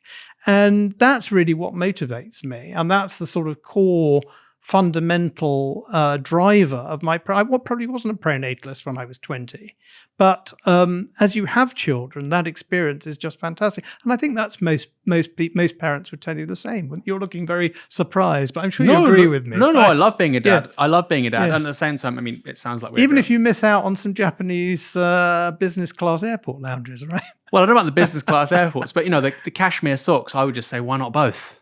He is a very funny character, Tyler Brûlé, and I know what you mean in terms of it being vacuous, but it's kind of escapism, isn't it? That lifestyle that he would talk about. But what are you escaping from? Well, repetition, I suppose. Repetition is right. Which, when you have children, there is no repetition. That's because certainly they true. grow, they change, they develop. That's certainly true, but there is lots of repetition in daily life. I mean, obviously, one has a commute, one has patterns, etc. So, I mean, I know you're being a bit tongue-in-cheek, but there is a lot of grind, and it is hard when you've both got careers, and how do you manage it? And there's a lot of stress. It's bloody and there's hard. a lot of being tired. Yeah, it's bloody hard. But it's massively worth it. It's bloody hard. It's really hard. I think actually, because my daughter's now, she's 9 months. Obviously, it's going to be hard. It's really hard. It's also very rewarding. Do you think that there's an element you're saying about how much you loved being a dad, that we do that Nietzschean thing if we try to valorize the suffering and elevate it into something which is morally praiseworthy? Otherwise, what's it for? And that, I suppose somebody who's an anti-natalist, who doesn't want kids, would say, actually, I want a really nice, fun life. And Mr. Morland, you're lying to yourself, because you have to, because actually you gave 20 years, 30 years over to something which meant you couldn't maximize your own utility. I didn't have to do that. That was a choice. And I chose But there were it. societal expectations for you to do it. Maybe your wife, your partner wants to do it. Yes, but we do. And vice versa with men towards women. Again, by the way. one chooses one's partner in a certain context. And I think you should have discussions with a future spouse about whether you want children before you commit. And we did have 3, we did it again, and we did it again. So, I suppose, I don't spend an awful lot of time navel gazing and wondering about my own motivations, and whether I'm sort of lying to myself. Consciously, it seems to me that it has been the most joyous and exciting thing I've done. And the bonus of grandchildren and seeing them grow up. Man, I'm going to be 60 next year. I hope I have another 20 or 30 years, and I'll see them become adults. And that will be, I've got 2, and I've got another one on the way, and I hope there'll be many more on the way. The book's dedicated to them, actually. And the excitement and adventure of seeing them develop in turn. And I see with my own parents, I mean, my father's no longer with us, my mother's 90, how enhancing to her life it has been to be surrounded by children and grandchildren. And that seems to me normal and natural. as well as being good for the economy and necessary for the persistence of liberal civilization. Can I say more? Are you persuaded? I am. Well, you don't need to persuade me. I think kids are great. We may disagree about the specific policy proposals, but again, you show a lot of flexibility in that regard. We'll come to that. You talk about the disaster delusion. What is that? It's very easy to look at the world and say, it's so awful, I couldn't possibly bring children into it. And the point I try and make here is that things are so much better now than they were when I was born, and so much better when I was born than when my parents were born, and so on. So my grandfather, for example, the one I didn't know, after whom I'm named, was born in the 1880s. And I imagine that his chance of making it past age 1, even in sort of reasonably developed northwestern Germany back in the 1880s, was not that great. You could have said this child, on average, might not make it past 20 or 30. And quite probably won't make it past 1. The vast majority of the population, even in one of the most developed and advanced countries in the world at that point, didn't really know where the next meal was coming from. If we went back to early 1880s Germany or Britain and we saw the conditions that people lived in, the squalor, the disease, we would think very differently about it. If you look at life expectancy, if you look at infant mortality, if you look at the consumption of food, if you look at the fact that we have anesthetics and drugs, I could go on. Education. I mean, my parents left school at 16 and didn't have the incredible opportunities that my generation had, but only, I think, 10 or 15% of my generation went to university. Now, maybe the numbers are wrong now, but vastly more people have had vastly more opportunities to learn, to study, to travel.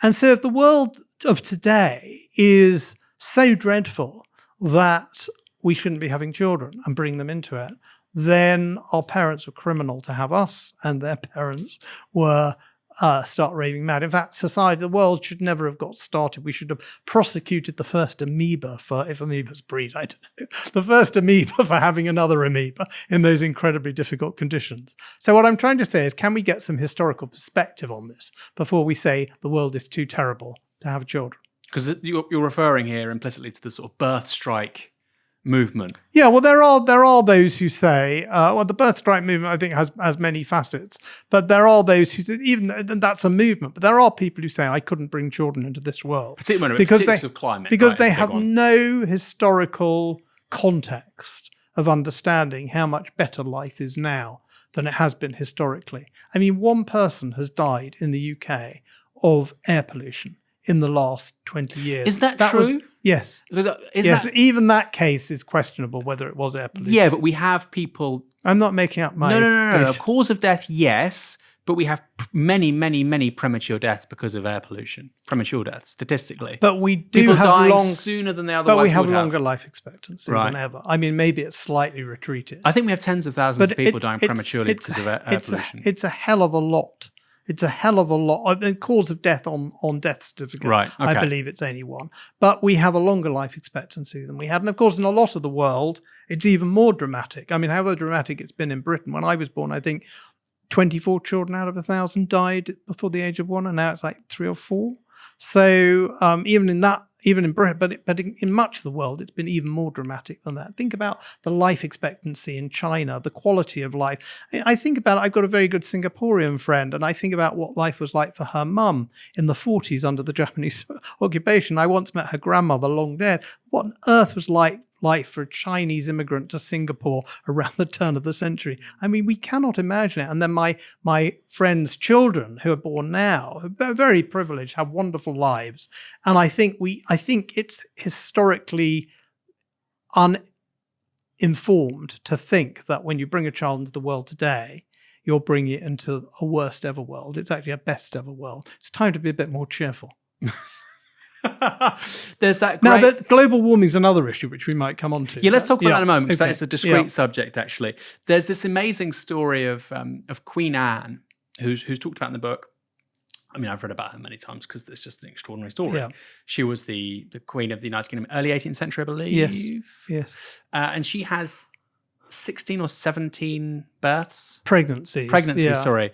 She I has can't a number remember of how many births, but and she has a number of miscarriages, ectopic pregnancies, etc., etc. Then they die very young, or they die in birth, Yeah. and then one of them survives of these 16 or 17. dies at 13 or something. Something like that. Yeah. I think maybe even younger. Yeah, I think she was on the throne about 1704 to 1740. That kind of the first 2 decades of the 18th century. So she has 16, 17... With all the care that the world could give her, with all the attention, the best medical care that anyone could get in the world at that point. And that's the kind of life she led. I mean, we talk about trauma therapy. Yes. That is a traumatic life. Yes. Wow. Yes, I don't think we understand how miserable life was in the past compared to life today. And I think if we did, it would be good for our perspective. Well, a good example, actually, we talked at the start of this about the sort of demographic transition. You can go through to Victoria, who, of course, dies in, 1901. She has 6 or 7 kids, and they all survive, I believe, to adulthood. Yes, they all survived to adulthood. I think one pre-deceased her, but he was in his 30s at the time. Yeah, I mean, she lived a very long time. So that's an interesting one. But I think there's so much truth there. Ezra Klein talked about this as well on his podcast, and we can now maybe talk about the environmental aspect. He was talking directly to that sort of birth strike movement, and he said, you know, it's just intellectually incoherent. You can choose not to have a child, of course you can, and also for climate reasons, of course you can. But it's not intellectually coherent to say it's any worse than the conditions in which you were born. I mean, I think about my own grandmother. She died in 2023. She was born in 1926. If I think about the things that she lived through, I mean, all her children, you know, one died before she did, although she lived into her 50s. She really liked her life, but Christ, it was a tough old world if you were born in 1926 Iran. And then I think about her parents' generation, and I think about my grandfather's father, my great-grandfather, who escapes the Russian Civil War going into North Iran. These were tough times. So the idea that, you know, you wouldn't have children because things were tough, like you say, not necessarily clear. So let's talk about the climate aspect of this. Yes. People would say, well, that's fine. Maybe it's better than ever, but the point is with climate change, it's only going to get worse. That's a coherent argument, isn't it? I think there's a distinct argument about not having children in order to save the climate. So if I have a child, that child will be an emitter, and therefore the best thing I can do for the climate is not have a child. So that's the argument, one of the arguments I address in the book. And I think that's a poor argument for a number of reasons. The first is that when you have a child, it doesn't actually increase your emissions very much as a couple.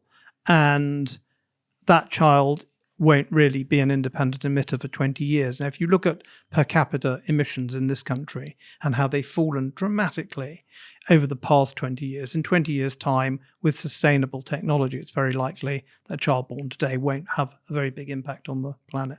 That's one strand of the argument. The second strand of the argument is that in order to continue having an inventive society, coming up with brilliant new ideas for carbon capture or more efficient fuels, all of this requires a young, inventive population. Japan, as it has aged, has got dramatically less creative and innovative, and you can quantify it in terms of number of patents. So we won't resolve our way out of these problems in the way that to a large extent we have been doing unless we have a young, vibrant population. If all our universities are shutting, each cohort of students is smaller, we'll see it in the slowing of progress. And the third argument I would make is that if you are not going to go and live in a cave, if you expect a bus driver or a tube driver, someone to bring the goods to the supermarket when you want them, all sorts of ways in which we consume labor, and you're going to say, I will consume labor, but I won't produce it.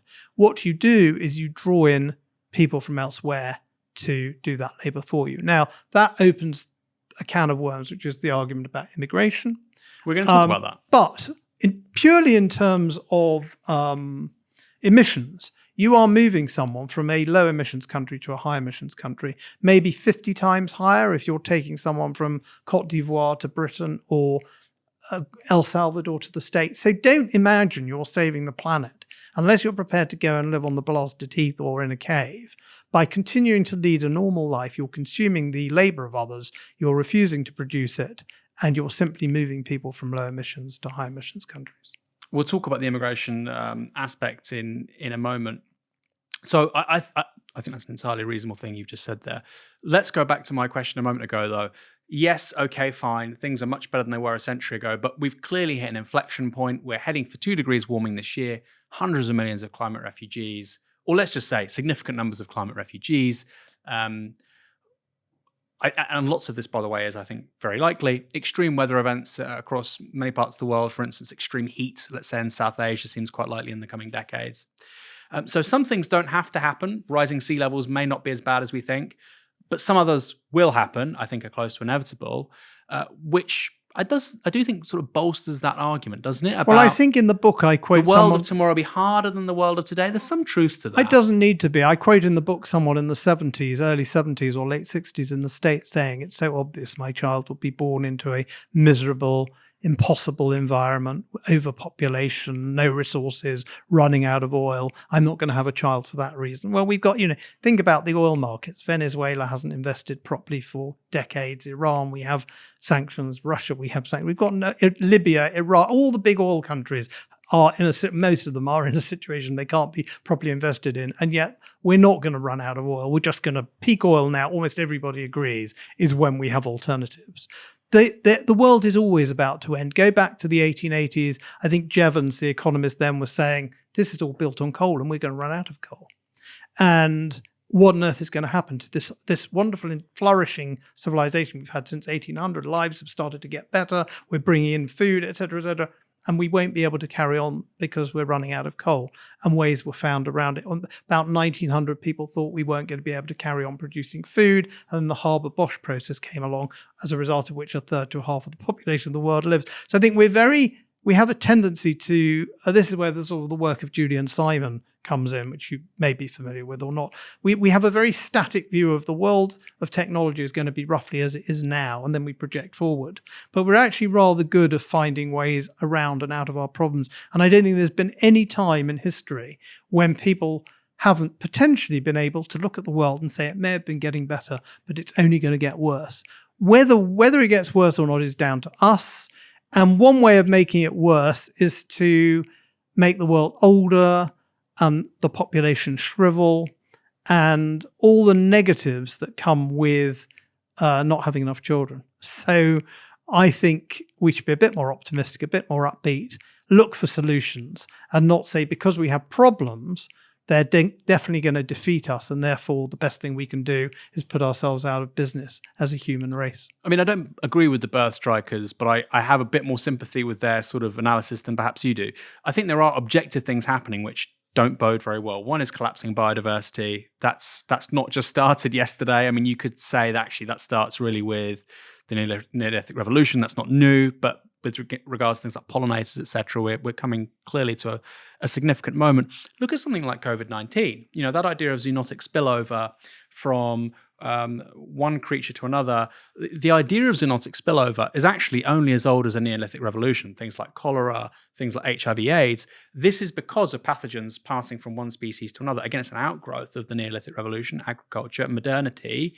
And I think there's a clear trend where that process of spillover has accelerated. Quite obviously, we've had 3 COVID pathogens pass over to humans in the 21st century. And so that sense of accelerating crisis, accelerating climate breakdown, climate systems breakdown, I think there's clearly some truth to that. And then you couple that with, the concentrations of CO2 in the atmosphere. They've not been this high, I think, for millions of years. The last time they were this high, sea levels were significantly, significantly higher. Now, because humanity is 300,000 years old. This planet is, I think, 5-6 billion years old. We are a tiny margin of error. So you can make a claim about sea levels rising and be wildly off, but actually in the sort of ecological sense, be broadly accurate. And that's the problem for people trying to champion the cause of climate change and responsive politics. And I think their proposal in response to have no kids, I think that's wrong. But I do think that it comes from a sensible, reasonable place, which is that we have to do something to engage with these things. I just think... Well, I'm not trying to solve all the problems of humanity in my book, but I am trying to say that whatever the problem, I don't think the solution is have no children. Yeah. And the less innovation thing is really important. I think that's a really interesting thing. And I wasn't actually familiar with the downturn in patents in Japan with the demographic changes. So really, really interesting. Final few questions. Why can't we just rely on immigration to deal with labour shortages? A whole series of reasons for that. First of all, we have relied on immigration, and actually we've been very fortunate. What the demography of Britain would be like without mass Irish immigration over the last couple of hundred years is hard to imagine. Then we had this one-off bonus from Poland and Eastern Europe of reasonably well-educated people. We've had mass immigration from all sorts of parts of the world. And that has in many ways covered our demographic shortfall. But for many countries, that's not an option. For China, it's too big. And for Korea, Korea and China don't have cultures, languages that are easily accessible. So it would be really hard for them. So even if it's the solution for the privileged Europeans, many countries are either too big or their cultures are not easily accessible and attractive to mass immigration. Could change, but I don't think many people in the high fertility countries want to go to middle income countries like China. And as I say, far too big. Secondly, a related point, as more and more of the world goes sub-replacement, where are we supposed to be bringing people in from? And the last countries that have very high fertility tend to have very low productivity, very low levels of education. Now, you could say we could solve that as a human species, and we can and we should, international aid. But if we are relying on lower and lower productivity countries to fill our labor needs, it will be a drag on the economy rather than a boon. The third argument is that we shouldn't be going around the world saying we are busy, important Europeans and we don't have time for children. But you poor people, you go and have children, you educate, you go through the birth pangs, bring them up, educate them. We don't do that sort of thing. And as we want them willy-nilly, we'll pick them up. Countries like Ghana, it's said, I don't think the data is great, we have more Ghanaian health workers in Britain than in Ghana. And I think it's a kind of biological imperialism that when we look back in 100 years or so, we'll be embarrassed by. But in any case, it's only a temporary fix. Immigrant groups end up having quite low fertility rates. Big reason for a fall in US fertility in the last 5 to 10 years has been a fall in Latino fertility, which was once higher. It's much lower now than it used to be. It's hardly different from the American average. Mexico is very similar to the US. India is very... So we can't, as people, say we have this human problem, we'll just shuffle people around and that will be the resolution. So a whole series of reasons why I think, and again, I've come under criticism for suggesting that immigration is not the ultimate solution to this. But I think we all have to take responsibility for creating our futures as societies and communities. We shouldn't be relying on other people to do it for us. I entirely agree. I entirely agree. That Ghanaian factoid, that's sourced from The Voice. They say there are more Ghanaian nurses in the UK than in Ghana. Ghana per capita has 1/10 the number of doctors we do. Its life expectancy is around 16, 17 years lower than the UK. Yeah. So why are we pulling Ghanaian health workers into Britain? Because we're too busy to produce our own, or too important, or whatever. It's extraordinary. And the most remarkable thing is some people think that's a progressive argument. That's a progressive argument. We need to sabotage some of the poorer countries, and sub-Saharan Africa in particular, because we can't be bothered to train up domestic healthcare workers in this country or pay them adequately.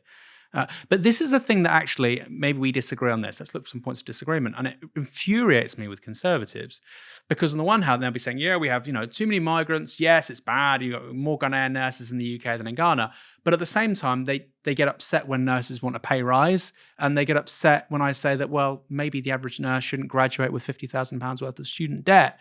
So it does feel like you have a greater propensity for pronatalism at the moment on the right of British politics. But actually, in terms of the nuts and bolts of solving that problem, because they believe in a smaller state, right? You can't really square that circle. You can't want to have more British-born nurses, by the way, who'll be white, brown, and black in the NHS, but also want a smaller state and also to pay lower taxes. And I think I mentioned to you before we had this conversation that I've just written a paper. By the time this comes out, the paper may be available for policy exchange with Philip Pilkington, called Small State or Small Families. And it's actually a challenge to the Conservatives to say, if you think we can reconstitute the Thatcherite small state, which itself is a myth, it never really was a small state. But if you think we can have a relatively low tax small state society, when we have the kind of fertility rate and aging we have, when we know older people have pension needs, they have healthcare needs, unless you're prepared to abandon those people, you're deluding yourself. And the only way, if you want a more self-reliant libertarian solution, in the long term, you can't have it with the demography of today. And it reminds me of a conversation I had with a Thatcherite cabinet minister from Thatcher's time, and one of the relatively few still around, who we were having this discussion. And he said to me, well, Labour's like anything else. It has its price. And if there aren't enough people, the price of Labour goes up and things adjust. And what's your worry? And I said, what, so people will have more children? Well, is that what he was saying? No, he was saying that if we don't have enough children, we'll be short of labour, but the price of labour goes up, so you use less labour. Maybe you have fewer people making coffee. And my response to that was, in some kind of libertarian wonderland, maybe that works. But in the sort of society we live in, where we say it's not good enough if someone needs an operation, they can't afford it, they don't have it because there's not a nurse or a doctor. It's not good enough if an old person is living alone and has no help. We won't just abandon them. In that kind of world, where we have something called a state that intervenes and needs people to intervene, needs to pay them, labour is not just a market. It's not just something where there'll be a market solution. If you don't have enough labour and you simply go on the price of labour, we will be abandoning huge numbers of people. As long as we have any kind of compassionate welfare society, we can't just say the price mechanism will sort it out. And if you're short of labour, the price of labour will go up. And if you can't afford a doctor or a nurse or a teacher, too bad, you won't have one. Do you think the radical right, let's stick with immigration for a moment, do you think the radical right is really lying to their support base, in so much as somebody like Nigel Farage would say, I want low inflation, I want high growth, I want a small state, and yeah, we should have less immigration. I mean, it seems to me, if you're serious about that, you need to. You've just basically said this. You need to select your priorities here, because you can't have all of those things. Well, do you think something like Nigel Farage knows that he's basically misleading his voters? Well, I think a lot of people just haven't thought it through, and it may shock some of your listeners, or maybe not. But I've twice been on GB News with Nigel Farage, and I've drawn this fact to his attention. And I think people like Nigel Farage, people like Matt Goodwin, who I've written on his Substack, are thinking about this and coming to terms with it. I don't think, it's very easy to throw aspersions and say they're lying, they're being dishonest. I don't think that's true at all. I think lots of people have their political priorities, they have their issues, and it's worth drawing to their attention that there may be some inconsistencies there if they haven't got the demography thought through. And I would say the same to people on the left.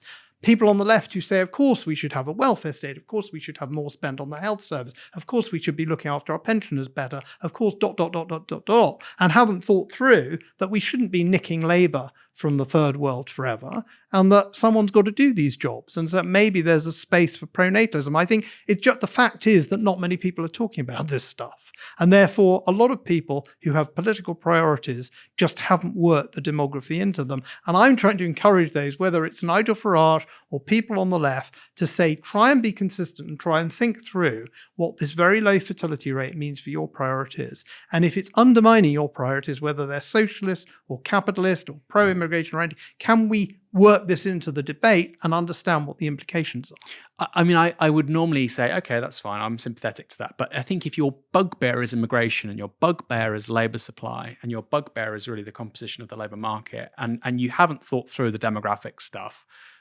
I'm a bit surprised. But I'll leave it there. Final question. Can't technology sort all this out? That's something that Elon Musk alluded to recently. Well, I did an interview for the New Statesman, and my interviewer, a very good interviewer, she said, there's a contradiction in your thinking. On the one hand, you're a techno-optimist. You say that the world with lots of young people, lots of creative people will find its way out of the environmental and other crises we're in. But on the other hand, you seem to think that technology won't solve our labour shortage problems. Why are you technologically optimistic in some ways and not in others? And my response was that there is, to use the word again, sorry, I probably used it too often in this interview, empirical evidence to support me. So on the one hand, we see that crop yields have grown enormously, that carbon emissions in developed countries have fallen enormously. There's lots and lots of reasons to say that with the right technology and the right invention and the right creativity and the right innovation, we can have a growing population and look after biodiversity, which I think is incredibly important, and look after the planet, that we can do that because we have done it in the past. And that's where we should be putting our efforts. But on the other hand, what there isn't evidence for is technology replacing labor. And the evidence I would cite is that in most of the developed world, most of the countries that have high GDP per capita like ours, relatively, we see very sickly growth in productivity. Now, if we were about to have this incredible breakthrough because of AI, before it was, I don't know, laptops, PCs, the internet, there's always the robots, what you would see is the same economy produced by half the labor, or a double the economy produced by the same labor. In other words, productivity per head, per hour, would be going up. In fact, on the cutting edge of the world where we have advanced economies, productivity is going up very slowly. Now, there are all sorts of reasons. Economists have their debates, and I'm not an expert, I'm not an economist. But the fact is that along comes more and more technology. It's always about to solve the problem of labor. And yet, I think more and more of the labor in the economy requires humans and is not easily replaceable by technology. So we actually see it in the productivity data. I often talk about watching people retile my roof a couple of years ago and thinking, two men in the heat of the day, it's a hard job. They turn up by truck. That's something they couldn't have done 100 years ago. Maybe the tiles are cut a bit more efficiently, but it's not done very differently to how it would have been done 50 years ago. I think of going to visit my mother-in-law in an old age home, and a hugely dependent on immigration, by the way, and on immigrants and their forbearance and their care. But almost everything that was being done by people with very little technological support. And in Japan, there's been all sorts of developments that haven't really made a difference to old age care. So I think as we move away from most people working in agriculture and industry, where there has been a lot of productivity gains, more and more of the jobs, from brain surgeons to bin men, I once said bin men and bin women, and somebody pointed out there aren't any bin women. So people collecting bins, that's something really hard to get a robot to do. It's very complicated. And brain surgery, likewise. So I'm not saying that we won't continue to have technological progress, that it won't replace some jobs, and that there won't be change and relocation, as there always has been since the start of the Industrial Revolution. But I am not persuaded that there's any technology coming down the line, whether it's AI or the internet or all the sorts of things we've been promised in the past, which are going to say we will be an old age home with very few young people. Don't worry, the robots or the artificial intelligence or something will be looking out for us. I think we've got to look out for ourselves, and the way of doing that is producing another generation. There's that great line, you talk about it in the book, you see the productivity revolution, the information revolution everywhere except the productivity statistics. And I think there's some truth that, but the counter argument is that unless you think this defies the literal laws of the universe, natural laws, we are probably this century going to see the production of machines capable of the kind of motor coordination a human can do, say, age 10, capable perhaps of the cognition again of a child, and clearly that would lead to a productivity explosion. Now, I'm not suggesting it's going to happen in the next 10, 20 years. I don't think it will, but I think that's probably inevitable. It might happen in my lifetime. I'm 40. If I live to 80, plausibly, but that's the kind of time frame we're looking at. And I kind of buy the argument that actually the technology will be a variable, nowhere near quickly enough though for much of the world. And also, before then, as you've already highlighted, actually many of the growth industries are around aging because we were aging populations. And actually, those are subject to what's called Moravec's paradox, right? So they don't need high levels of computational problem solving. They're about fine motor coordination, response to stimuli. A care worker is a classic example. So again, I'm really sympathetic to that. Even if we destroy lots of jobs because of automation, many, many more are going to be created by aging societies. Very quickly, pretend I'm Rachel Reeves. I'm saying, Paul Morland, you're absolutely right. We can't spend a ton of money, but I'm willing to spend £5 to £10 billion a year. It's relatively low-hanging fruit to just get the fertility rate up, even if it's only for 10, 15, 20 years.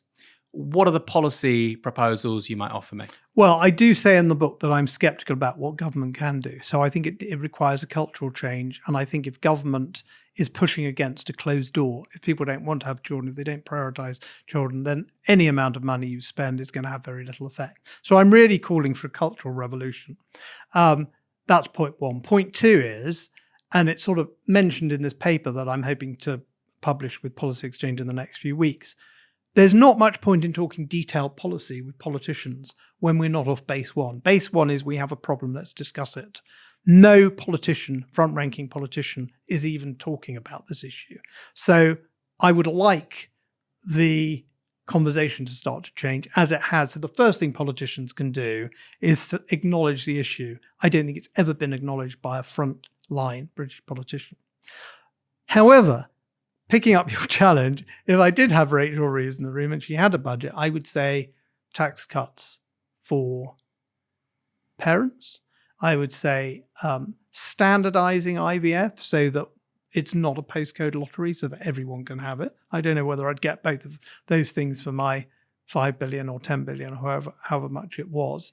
I think we've done more on childcare for working parents. So I think the last government, to its credit, if it did nothing else, did something on there. So I would say tax cuts for parents and more subsidized IVF, which probably get me into trouble with J.D. Vance and some of the more fundamentalist Catholics. What do you think about the argument that we should bring IVF clinics into public ownership? I mean, that's happened in Hungary, for instance, hasn't it? I think. Yes, I don't have a view on whether that's the most efficient way of delivering it, but I do think it should be available to everybody. And that's one thing that's very clear in Israel. They don't have particularly high benefits for parents. They don't have particularly generous parental leave, but they do have about as much IVF as